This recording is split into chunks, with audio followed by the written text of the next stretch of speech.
class, 25 females, 5 males, and lots of them weren't serious. One of them approached me the other night, told me, said, Mr. Smith, you were the only instructor ever grabbed me and ran me against the wall behind the building and said some things that you would deny. And that's true. I really put it. He would deny it? Yeah, I would deny. I told him, your word against mine, but you need to get it right. Get serious. Get serious about it. Yeah. You see. And that shook him up? Oh, man, listen, he dropped out of school after that. Well, but he said to me that, he's going back to school now. He said if he had only taken my advice then. And it was kind of rewarding to see that he's still trying to continue with education. Just give me a minute. We got to get to a break right here. Thank you very much. You see how passionate he is. He's Mr. Ken Smith, who is the candidate for the DNA for Fox Hill. He's going up against Fred Mitchell, going up against Chanel Ferguson of the FNM. Coming right back. Just a moment. Thanks a lot, folks. We are happy that you're here with us tonight. Happy that Ken Smith is here with us as well. He is the DNA candidate for the Fox Hill constituency. So this is not any time. I like that that image you just painted. If you want to see a gangbanger shake like a leaf in a storm, give him a form to fill out. Can't read. Can't read. Disempowered. He's a slave. Nothing. You cannot count it any other way. And see, Jeff, there's so many things that play into where we are as a society dealing with crime. Dr. Martin Luther King used to say, ignorance and poverty is the perfect breathing ground for crime. Okay. I mentioned the fact that the government awarded Focal the gas contract. 25 years at $10 million a year. That's $250 million. Now, I raised this other question, okay? How many ministers of education believed in the system enough? Go back 20, 30 years. They believed in the system enough that they put their children in the government schools. Reality is their children are not in the government schools. They're in the boarding schools and the private schools, and they go out and they come back into society at the upper echelon. And you see, when you're giving out contracts for $250 million, now, they have the money, they have the education. That's control. That's how you control a people. But on the flip side of that is crime. Until we fix the educational system, we cannot fix crime. See, a man graduating from college, after spending years and sacrificing, could you come to him and say, well, let's get drunk and go hit Royal Bank? Let's smoke this and go. No, you can't say that to that individual. But as long the system has failed us. As long as he is ignorant and he's not empowered, he's a sitting duck. Oh, yes. What would the DNA do about it? We have to put on the brakes. The first thing to do, you have to stop the hemorrhage. You have to put on the brakes and turn around. When I look at the leadership of Prime Minister Ingram, when I look at... Very quickly, because we're almost out of time. Okay. What is the DNA going to do? The DNA, we're going to just turn it around, put the focus in the right areas. I want to just make this one quick point. Sure. Sir Lyndon Oscar Pinley and Muhammad Ali came to my school. I was in 2nd or 3rd grade, and I saw the world champion saying, you can be whatever you want to be. This is the guy I watch on my father's an avid boxing fan. I watched him knock people out. He's telling Ken Smith he can be whatever he wants to be. How many of these ministers go into school? When I talk about prime ministers, go into the school and mold the young men. How many of them have said it is my personal mandate that I'm going to grab the young men in this country and steer them in the right direction? No, they're too busy with giving Bahamian land to foreigners and direct foreign investments. That's all we've been talking about, anchor products. And we always want someone to do for us what we're supposed to do for ourselves. The Bahamian people needs to be great again. We've been robbed. We've been cut off at the knees. We've been bowed down and brought down low. We don't have national pride anymore because we can't build anything. We can't even feed ourselves. 40 years going in as an independent nation. Who cannot feed self? A child or an invalid has to wait for a parent to put a morsel of food to their mouths. This is where we are as a nation. How is the people of Fox Hill receiving the DNA? Very, very well. Very well. Oh, Fox Hill has gone green. You think? I'm far more assertive, I know.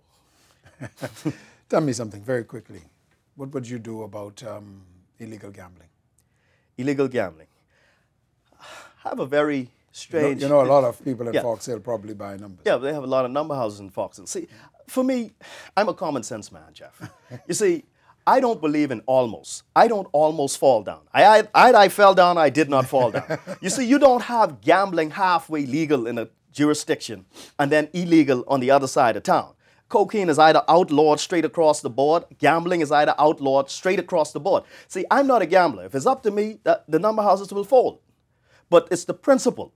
When you allow the tourists to come in the jurisdiction and gamble, and you telling the local Bahamian that they cannot, you are creating an inferiority complex in my people. Mm-hmm.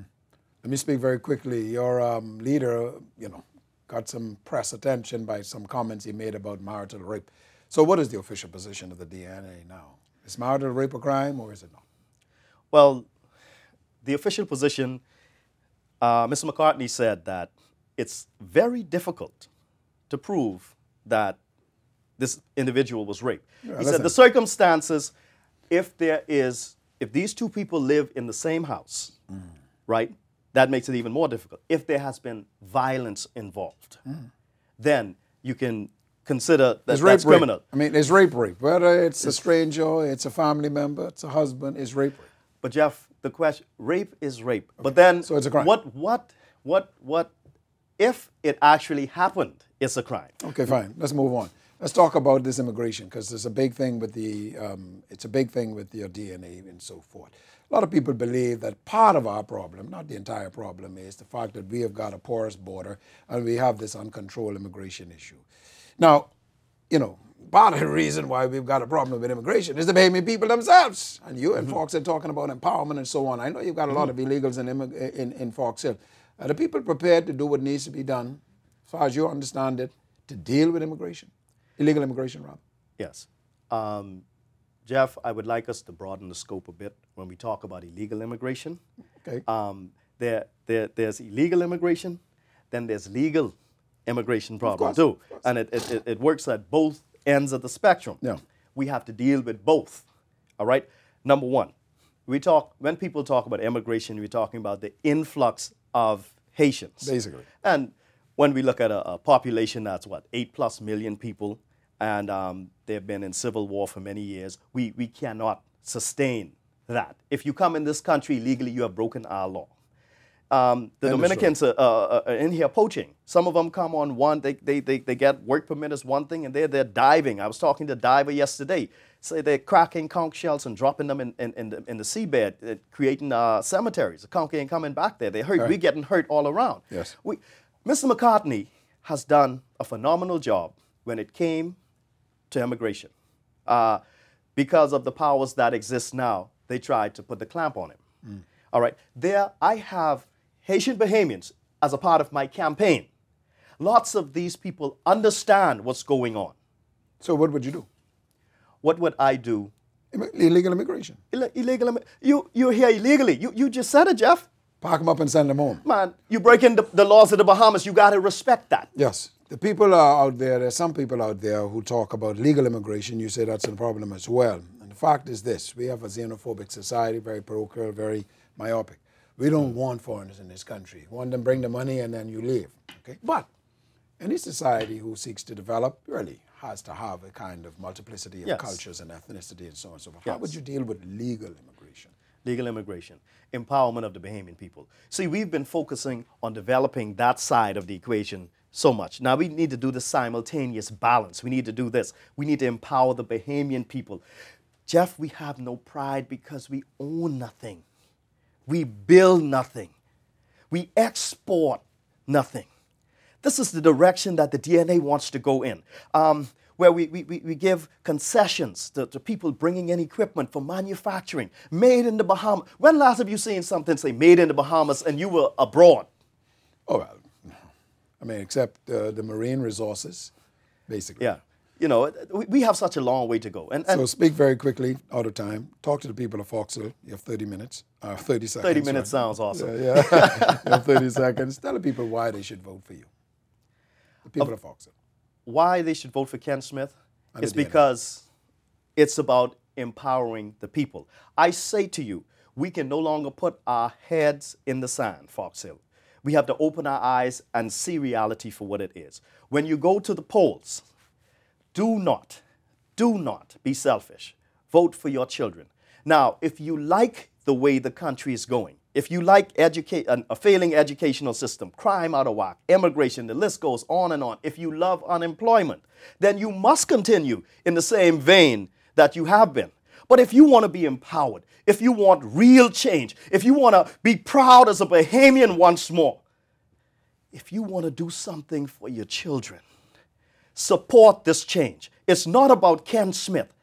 I recruit every day. Fox Hill, we need you. The change must be in you. The future is not somewhere out there. Don't look out for the future. The future is within you, because today's decision is tomorrow's condition. I say this, you cannot lead the people if you don't love the people, and you cannot save the people if you don't serve the people. He that is greatest among you shall be servant to all. I am your servant. Oh, but I come with a whole lot of demands on you. Appreciate it, Ken. Thanks a lot. I'm sure they're looking forward to seeing you in Fox Hill very soon, yet again. I know you're there every day, but appreciate it as well, folks. Thanks a lot. Mr. Ken Smith, he is the DNA's candidate for the Fox Hill constituency. He's going up against the Honorable Fred Mitchell, who's already the incumbent, as well as Ms. Chanel Ferguson, the FNM candidate. It's a pleasure to have you. Thanks a lot, and good evening.